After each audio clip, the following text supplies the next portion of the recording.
A dozen people have been pushed out, and at least 10 more evictions have been issued. All this from a single apartment building here in the city.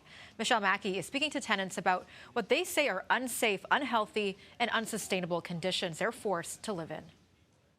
Save our homes. That's the message from tenants at St. Charles Court, who say their new landlord has left them living in deplorable conditions in a move to force them out. Whose city? Our city. Whose home? Our home. We've been basically facing a situation where maintenance goes undone, where garbage is left collecting outside of the building, where construction debris is placed outside of our fire escape out back, heat not turned on, lights out in the hallway and common spaces for weeks on, if not months on end. They changed the locks on our front doors and refused to give keys to anyone whose name was not on the lease. Tenants say this all started in March when the building, a designated heritage property, was bought by Harrington Housing, a short-term rental company offering co-living experiences. They're essentially renovicting everybody and kind of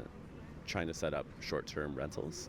Subdivided the units up and are charging as much as my entire apartment for each room. In fact, according to tenants, 14 of 35 residents have already been pushed out for renovations, which divide the apartments into co-living spaces, with evictions against 10 more pending.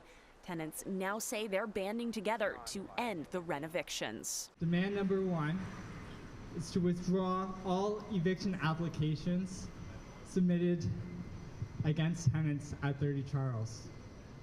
The second is to provide keys to all residents of our building. They're also calling for a professional property management company to be brought in, adherence to safety codes, and preservation of the building heritage features.